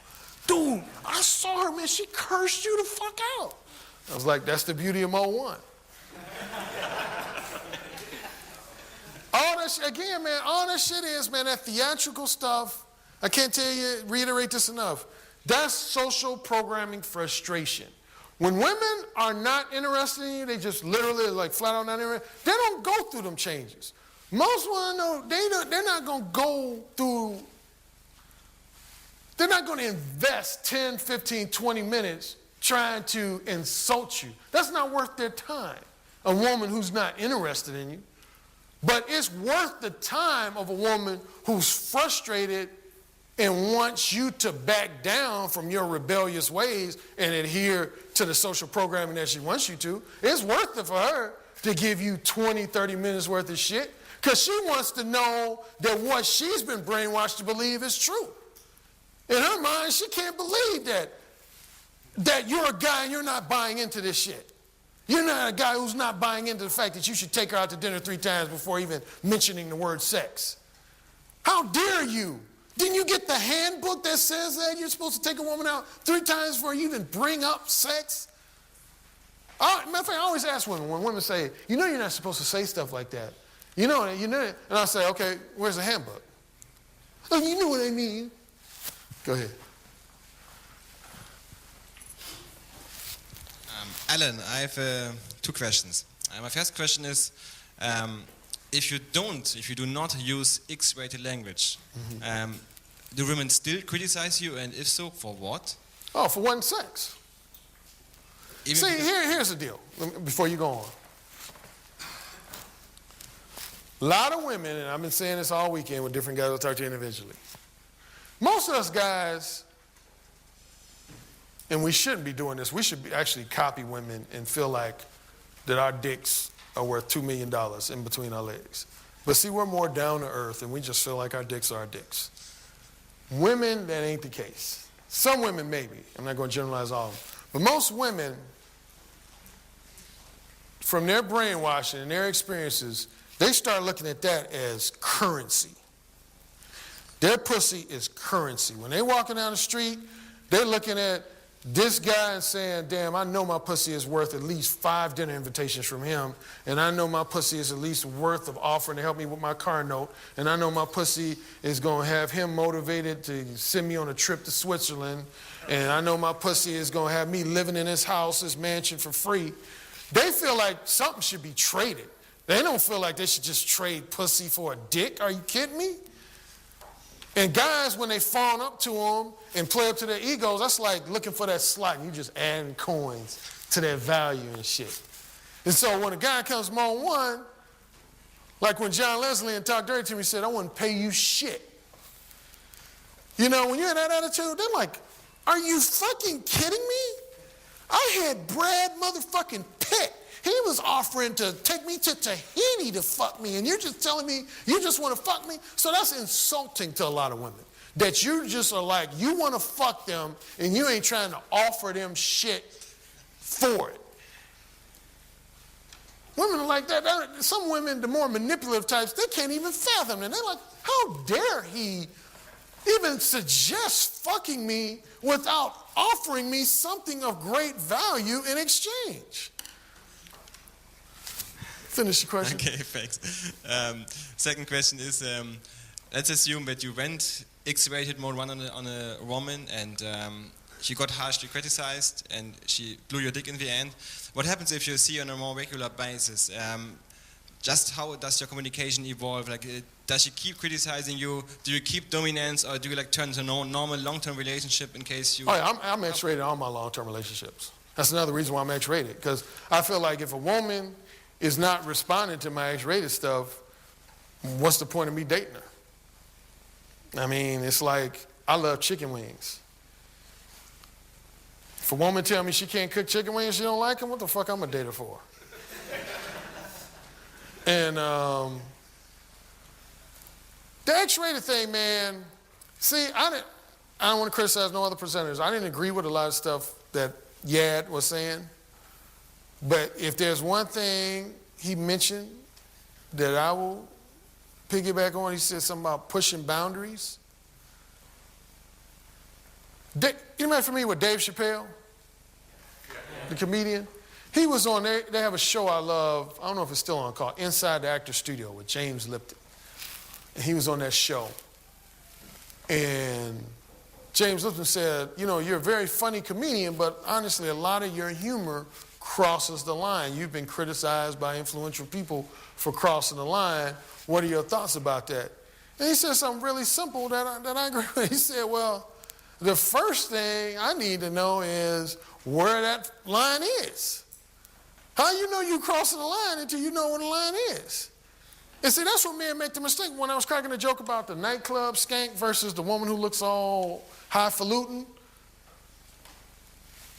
a lot of men tend to assume a woman because she's conservatively dressed and looks well educated and speaks real articulate that they, oh no, she can't be real kinky and uninhibited. And I've come to realize by pushing my verbal boundaries that that's some bullshit. I've had some women, if I showed you pictures of them, you'd be like, no way she's such a dick. No, not this conservative, prudish librarian type. Yeah, that woman. And that was coming from me. I'll say this, put it simply. I would rather go this far and potentially slowly tame it back than to start off real conservative and never get a second chance. Because with a woman who wants her moment of freakiness, if you come out with a conventional, cautious conversation, you ain't gonna get no second chance. All you gotta do is read, like David X talked about, he has a lot of his clients read romance novels. I'd be similar, but at the same time different, and say, read some women's erotic fantasies. You'll learn a lot from that shit. See, when I was young, I used to think, well, why would a man want to read? Shit. Better than any psychology book you ever read. You'll find that when women, particularly they're interested in casual sex, women want a guy to just take the pussy. They want a motherfucker that's bold.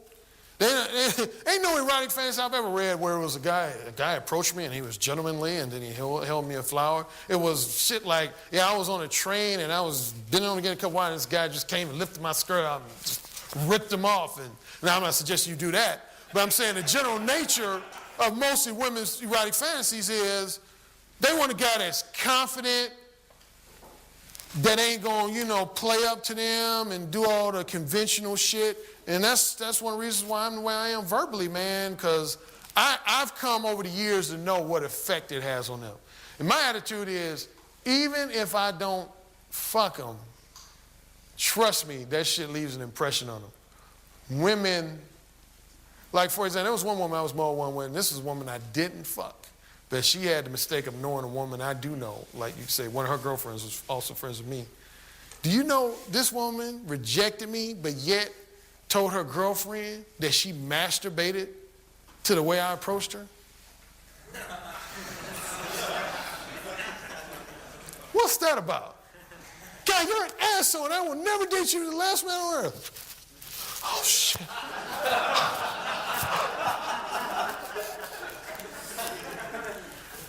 Fear, false evidence, I'm sure some of you have seen this before, false evidence appearing real. It's almost like if I had this, I don't know, soul-sized styrofoam, what's the word I'm looking for? Anyway, just this panel, but it was painted to look like it was stone brick. And I said, come up here and punch it. Most of y'all, if you were convinced that that was a stone brick, of course you're going to be like, I ain't punching my fist in there and break my hand. But then if I showed you and punched through and you saw a styrofoam, you'd be like, oh, shit, ain't that a bitch? That's to me, man, how most fears are. Most shit that I was afraid of is because my head was working on me, and I'll keep talking about this whole X-rated thing. I used to think, like most of the guys in the room, dang, if you're X-rated with a woman, you'll get slapped and you'll get a beer thrown in your face. Ain't never had none of that shit happen. And what I noticed is that once I overcame the fear, man, who was out? What's the name was out with me last night? Sash. I was out with a few guys, and there was a few women in this restaurant. Yeah, you were there. What I'm talking about? You were there. You remember the two black women I started talking to? Now, what? I wasn't talking to her for more than, 5 minutes? 2 minutes into that conversation, I had to talk about eating pussy. 2 minutes into that conversation, I went up to her, I said, hey, first I just said, I would love to take a picture with you two. And she was like, she knew my accent. She said, you American? I said, yes. And I was telling them that they were both attractive. Then I think Sash came in about a minute and a half or so into the conversation. Around the time Sash came and started talking to the other one, now this woman had a boyfriend too. She said, I said, I'm going to be here a few more days. We need to hook up. She said, oh, I have a boyfriend. And see, usually I leave it alone. I know some of you other guys might look for those books called The Boyfriend Destroyer and all that shit. Now, I respect my gender. I don't like to, fuck with women if they get, but what made me be persistent, I said, simple question, I said, is he taking care of you? And she went like, eh. And ooh. That was a green light for me. When she went like, I said, oh shit, I said, so he ain't fucking you right, huh? And then she was like, oh yeah, you're so bad. I said, man, I said, I'd fuck the shit out of you. I said, matter of fact, I bet he ain't even licking your pussy right. She said, well, he does okay. I said, oh, I lick the shit out that pussy. She's like, you're so bad.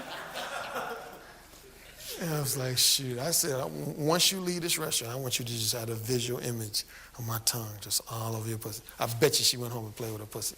I bet she went home and played with her pussy. But yeah, man. Now see, if I was giving in to fear, I would have said, oh my God, there's no way I can just, I'm in a foreign country and talking to a woman and about eating pussy, oh my God. It's a true story. Yeah, see, they can vouch for me, man. And I've had shit like that all the time, man. Guys, I freak guys' friends out because they'll see me talking to a woman and they'll think it's a conventional conversation. Then when I come back to them, they say, hey, what were you talking about? I said, oh, I was talking about how I was going to fuck her mouth and shit. They was like, get out of here. She was like smiling and shit. She was like, Why did you let them go? Why did you let them go in the end? Huh? You let them go in the end. Not all of them. No, but see, I'm going to get to this, but some women would just try to almost what I call verbally cock tease you. And once I sense that, yeah, I ain't, Your biggest enemy, your own ego. Your own ego. Ego can be a double-edged sword. Ego can, in a way, boost your confidence because if you walk in a room and assume that everybody thinks you're a great person, then that would be an instance where your ego is helping you. But where your ego hurts you is if you walk in a room and you think everybody thinks you're a loser, particularly women. Your ego is the portion of you. Ego and confidence are not the same thing. A lot of people think they're synonymous, related. They're not. Ego and confidence are not the same thing. Your ego represents the part of your mind that is concerned with how you are perceived by others.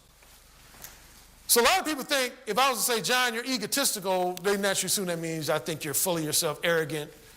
But you could be a guy who has low self-esteem and be egotistical. If you're a guy who's always consciously thinking about how other people think of you, then that's egotistical. Like Warren Beatty, a guy I'm great admirer. Anybody know who Warren Beatty is?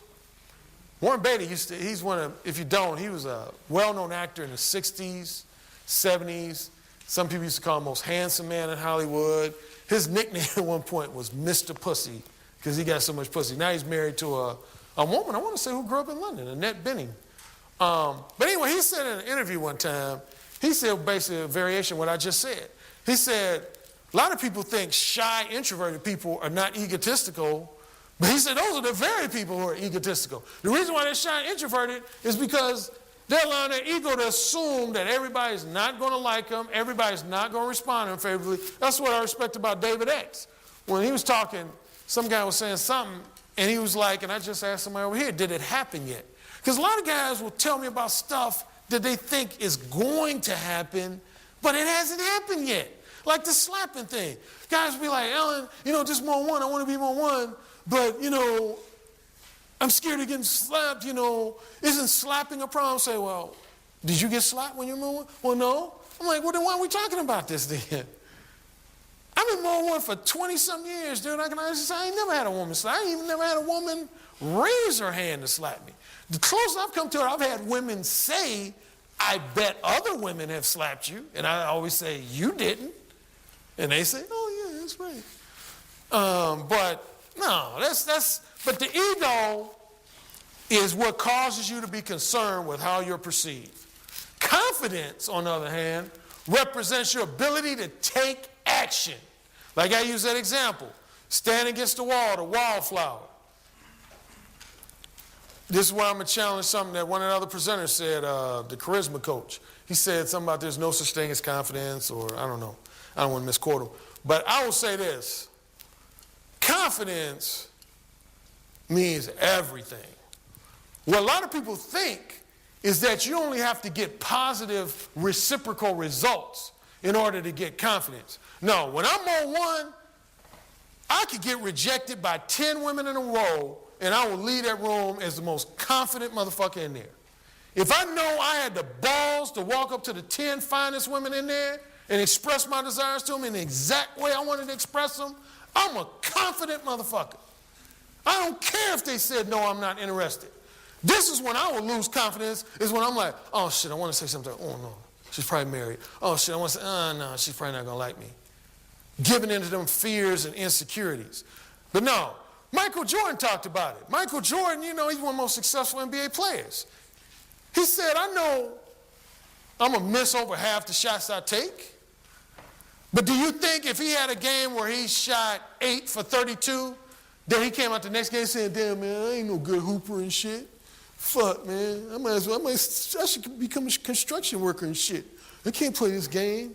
That's what a lot of guys do. When they go out one night and get rejected by 10 women, they all of a sudden say, man, I'm a loser with women. I ain't never did, well, I ain't going to say never. But in my more one days, hell no. I just say, them ain't the right women for me. I go to the next function, next social, and approach as many women. You haven't lost your confidence until you stop approaching women. You've not lost your confidence. Confidence is when you approach, this is why I find most, other than taking action, is when you approach a woman with the assumption, or you can say the presumption, that she is going to reciprocate your interest, even though you don't have any concrete evidence to guarantee that. It's like faith. That's what people say faith is. Faith, you all had faith when you sat down in every chair you sat down in. You didn't know if these chairs was going to hold you up, but you sat down in them because you had faith. I approach every woman as if they're going to, say, I don't want you to fuck me, even if they don't. But I ain't going to never approach no woman like, excuse me, I saw you from far. I thought you were very lovely, and God, that's a great watch you got on. Would you like to go out with me sometime?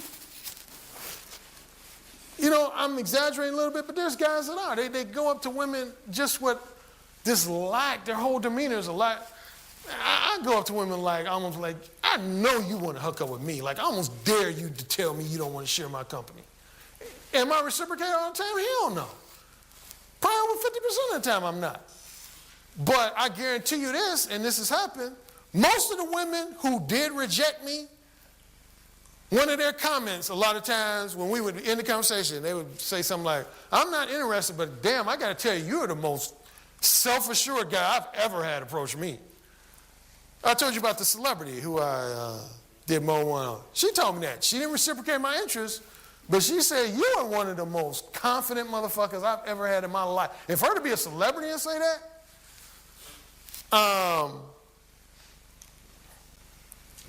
so compliments and criticisms are both highly rated, highly overrated. Compliments don't mean shit. They're nice, yeah, they're pleasant to the ears, but they don't directly lead to getting pussy. Like I said, I was having a lot of women compliment me, but I was in the friend zone. Women who was criticizing me was giving me pussy. So, this is an important thing. Who was that in here I was talking about? Iceberg. John Iceberg Slam. Iceberg Slam is a famous pimp from Detroit who's legendary among pimps, and he's had some books written about him. He's wrote a couple of his own books. I have one of his books. It's called just Pimp, The Story of My Life. He has a lot of passages in there that I love, but one important thing he said about women, and I know this to be true from my Mo 1 experiences, women are going to test you to see what type of man you are. They're going to test you. They're going to test you. They're going to test you. They're going to test you. They're going to test you. One of the ways are things I've already mentioned. I say 2 to 3 ways, most common examples of testing, is to can you ignore me test. Can you ignore me test. Woman to give you her number, take your number, So let's say you and a woman exchange numbers, and she might purposely go 3 weeks without calling you. If you call her like 2 or 3 times a day, every day, why haven't you called me? Oh man, you just flunked big time. That woman's saying, this motherfucker can't even ignore me. He can't handle being ignored by me. They see that as weak. Criticism, I already mentioned. If a woman knows she can get you all defensive, break you down with subjective criticisms, that woman will feel like you have no backbone. How do you handle that? How do I handle it? Yeah. The criticisms? Well, how you handle it ignoring you? Oh, shoot. If, like, say the example I use, if I exchange the number, I'm going to call a woman one time. Yeah. If she don't respond to that, she ain't never hearing from me again until she called me. I ain't going to ever be calling a woman multiple times, saying stuff like, why didn't you call me? I mean, I'm not going to say I've never done it. Yeah, my younger years, my pre-Mo 1, I did that a handful of times. Anybody see this movie called Swingers? I love that movie too. And there's a scene where the main character, Jon Favreau, matter of fact, Jon Favreau owns a copy of Mo 1. He requested, we became MySpace friends. And he saw that I mentioned Swingers in that book. Yeah. And he, another guy named Kevin Smith, who wrote a movie I love called Chasing Amy, director, that's a good movie. Somebody's talking about the whole slut thing. Man, that's one of the best movies I've seen about men's inability to handle a promiscuous woman. Chasing Amy with Ben Affleck, got to see that movie. But Swingers, there's a scene where Jon Favreau does that. He meets this woman at this club, and he gets a number, and his boys tell him to wait 2 to 3 days, but he can't wait. He calls her that night, and I don't have nothing wrong with calling a woman the same night you meet him. What you don't want to do, when I call a woman, is to express an interest, like, when are we fucking? I'm not going to call a woman and say, so what you up to? So, how's your dog doing? So that's I don't understand why guys do that. But yeah, that's a test, women, the can you ignore me test, can you handle being criticized me test, and the third test I would probably say is the thing I was talking about, the currency. Can I get this guy to quickly offer me something, offer me free dinners, free lunches and shit? Once you Mr. Quick to, oh yeah, I'll take you out to dinner, and you need some money, I'll pay you. They immediately, in your face, of course, they'd be like, oh, you're so sweet. When you hear that, remember these words. When a woman says, oh, you're so sweet. Translation, oh, I can manipulate you so easily. That's what they're essentially saying. Oh, I can manipulate you so easily. Alan, I need to know what you said to the Japanese girl on roller skates. I went up to her, I said, you really know how you got a talent for this rollerblading thing. And that was probably the only moment when she was smiling. She was like, yes, I love to rollerblade. I said, well, to be quite frank with you, I didn't give a fuck about rollerblading. I said, your ass looks so juicy in that, what is that, spandex? And she was like, oh my God, I mean, would you just come to Venice Beach to just look at women's asses? I was like, is that a trick question? And she said, well, I don't normally just meet guys and talk about my ass. I said, do I look like the normal guy? I said, I am not your atypical guy. And I said, I'm going to get to the point. I'm already visualizing myself bending you over and just fucking you doggy style. And I just start describing in detail how I would fuck with her in doggy style. And see, I tell you, I look for things when I feel like I got a woman. Now, if she was insulted by that, offended by that, when you think she would like move away, especially if she got wheels on her damn shoes, she could have just started moonwalking back or something. Now, she was criticizing me and making faces, but she was right there. She didn't move. Once a woman don't move, that's like giving me a green light. You know, she was saying all the typical stuff like, golly, I mean, what kind of women do you interact with that just let you talk about sex like this? I said, well, I'm talking about fucking with you. I said, you ain't going nowhere. Well, I'm here to tell you, I'm a respectable lady, and I'm all about committed relationships, and, I'm not into this, bed hopping from one bed to another. And I said, look, here's my card. My cards on. I usually carry cards. I said, I'm going to give you my card. And I told her, I looked her dead in her face. I said, I guarantee you, you're going to call me because once you leave my presence, you're going to be thinking about me fucking you. And going back to you, this is another reason why I'm X-rated. It's not just X-rated to be X-rated, just be randomly X-rated. Dude, we are visual creatures.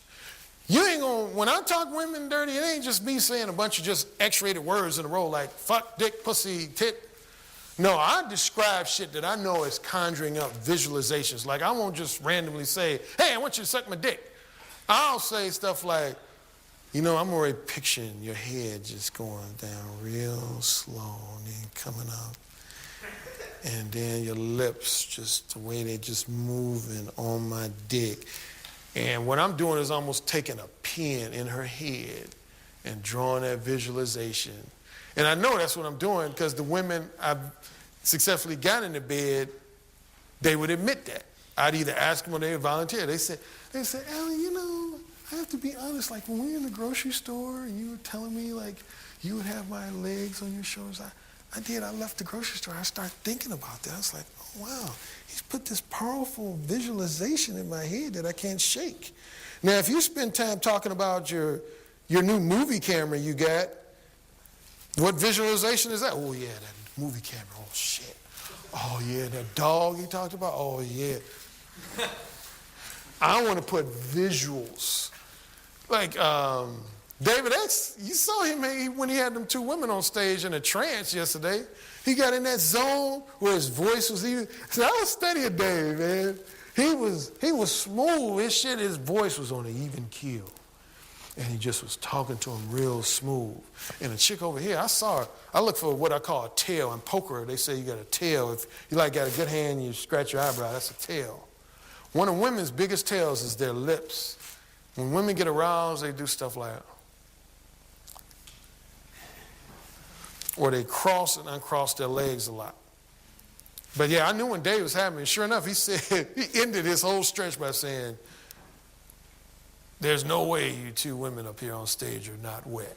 And he said it like, I dare you to tell me your pussy not wet. They were silent as fuck. Did none of them say, no, my pussy's not wet? They were just sitting there like, yeah, man. But yeah, the Japanese woman, I think I met her on one Saturday, and she called me that next Thursday. Here's what I get a lot. Women, I don't know if they all got the same book of lines. Mine is usually something along the lines of, I want to pick your brain, or you're intriguing to me. Because that's what she called. She called, and I said, who is this? I didn't recognize her voice. She told me who it was. I was like, well. And she was like, now, I'm not calling you because I want to hook up. Bullshit.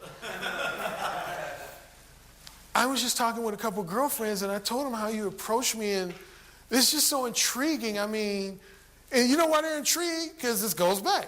What they're really saying is, I'm not understanding why you don't adhere to the social programming that we're all supposed to. What experience or event in your life made you say, fuck social programming? That's what they're essentially saying. But they'll put in language like, that was intriguing that you were so audacious and felt like you could get away with talking about fucking with me. Then I was just like, so you coming over my place or I'm coming over your place? Well, you're not coming over here because, I said, okay, you coming over my place. That was Thursday. That's Saturday. She came over. First few minutes, she did the roll. Don't think because I'm in your apartment we're going to do anything. Fast forward to half hour later, oh, shit, babe, damn. Oh, shit. Oh, fuck. I was wondering if you ever use text messaging. And if you don't, when you... I was wondering if you ever use text messaging, and if you don't, when you do call, like, say, the first time to arrange a date, are you real quick about it? You get the date kind of sorted, or she's coming over to whatever. Well, get your result. Has anybody read Mode 1 Hardcore? I know you do. That's my boy John. First of all, to pick on that word you use, for casual sex, I say this in Mode 1 Hardcore. Fuck a date. I don't ever try to set up no date And I know that's just semantics and we call any hookup a date, but I don't try to hook up with a woman if my interest is now. If I think a woman is, girlfriend material, yeah, I'll do the date thing. But when I want casual sex, okay, all I'm thinking about is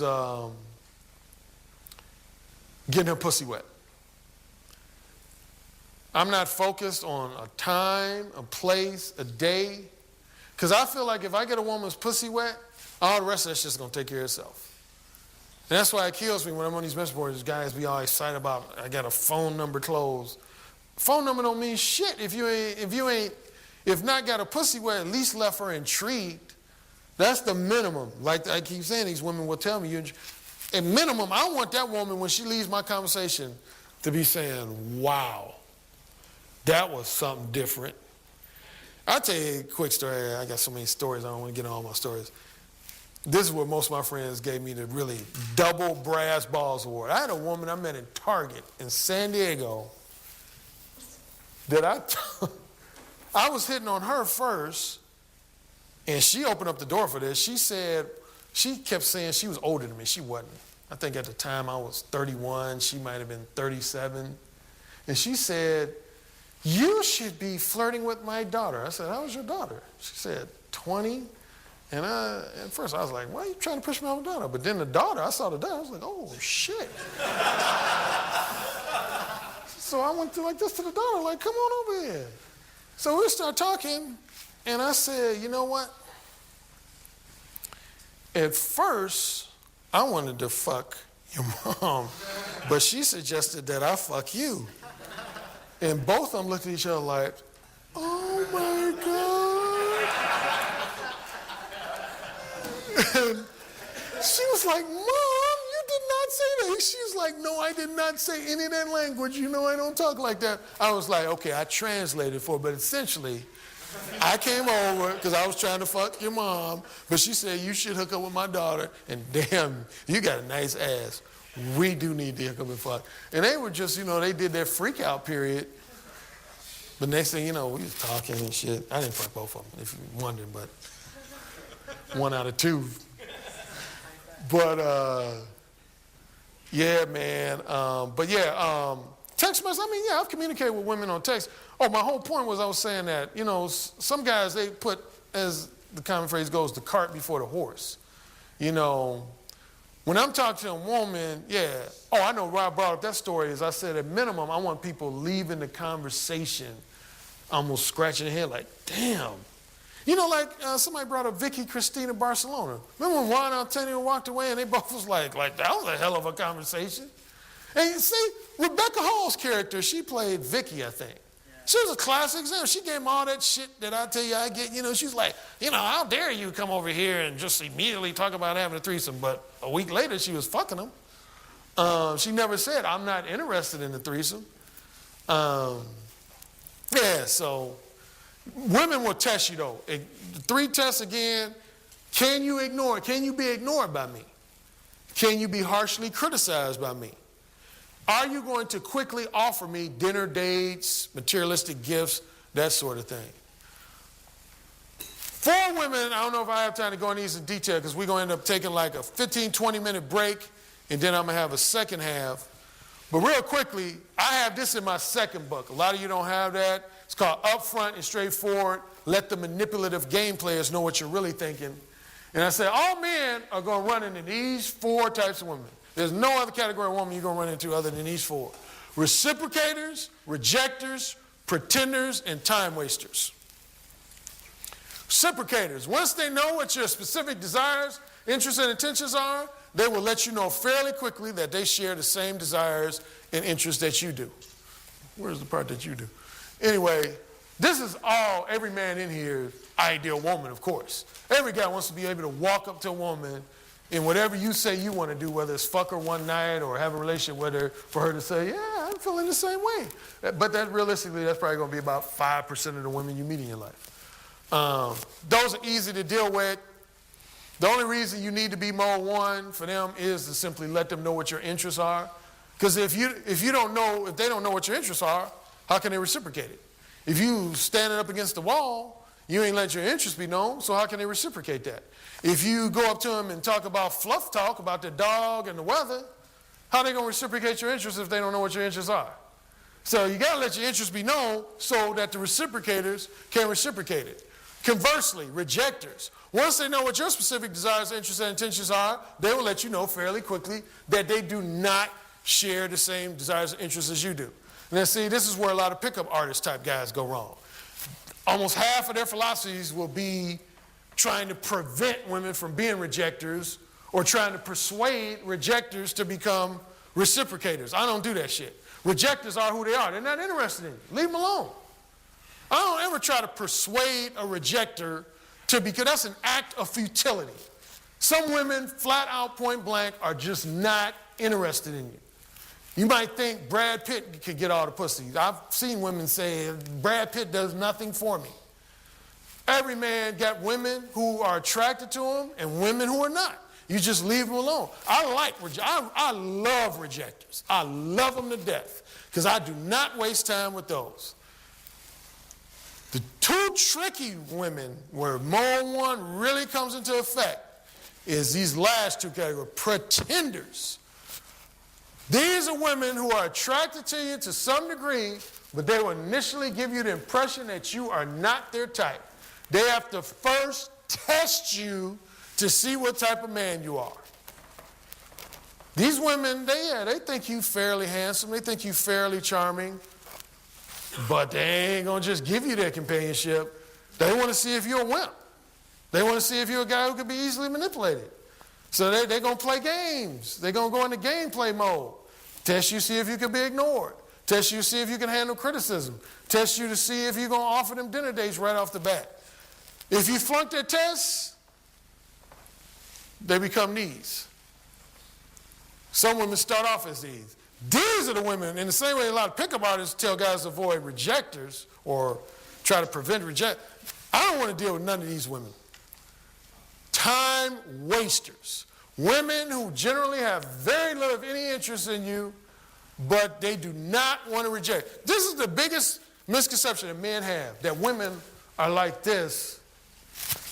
Ooh, I can't wait to reject you. Ooh, I can't wait to reject you. That's how a lot of men think. They say, man, these women, they're just anxious to reject us. Ooh, y'all got it so wrong. Y'all got it so wrong.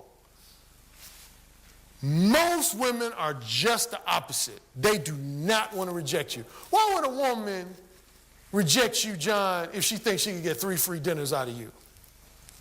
Why would she be motivated to reject you?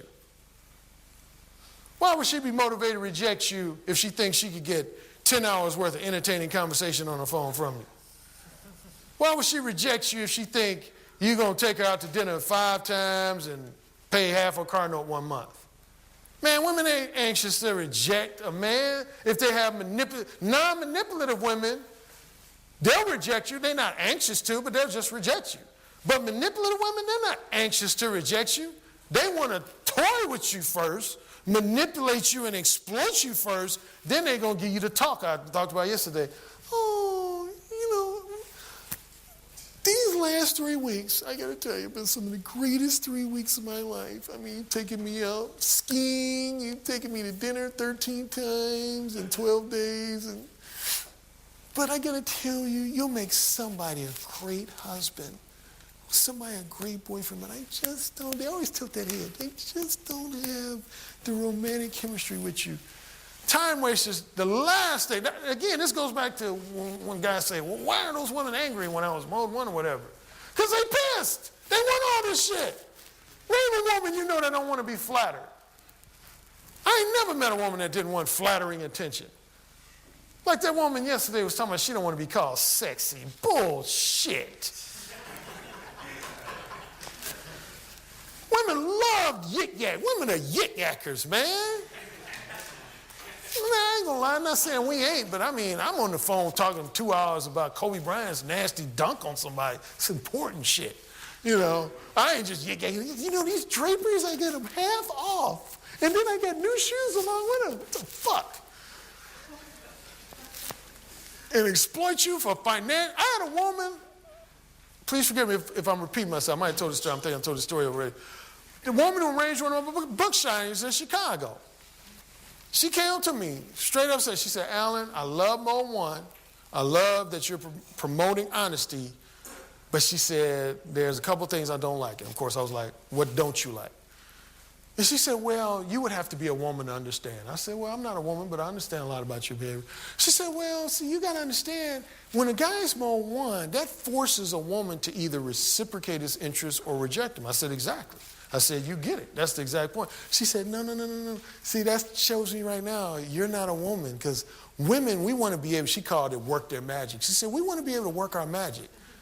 I knew exactly what she meant. I said, you want to be able to manipulate guys. And women don't like to acknowledge manipulation. No, I'm not saying. But as she wanted to explain, I kept coming back to you. But basically what she said is, she has this stable of guys who do everything for her. They wash her car, they mow her lawn. When her vacuum cleaner breaks, they fix it. And guess what their motivation is? She dangles the possibility of sex with her. Not so much in a blatant or overt manner, but it's like that subtle underlying, like, if you do those favors for me one day, you might just get lucky and get the pussy. And them guys are like, okay, so you need me to go to the grocery store for you? I'll do your grocery shopping for you, and I'll come over and clean your carpet. And them guys be going home, everybody's like, man, I'm in there, dude, I'm in there. Dude, I cleaned her carpet. Man, I bought her a new phone. Dude, I'm in there. I knew she gonna give me the pussy. So the women don't want to, time wasters don't want to reject you. They do not want to reject you. And I will end for the break on this moment. We'll resume in about 15, 20 minutes. Oh, wait. He's being too Mode 1. He's doing my job. Goddamn it. Let's get a real proper round of applause for Mode 1.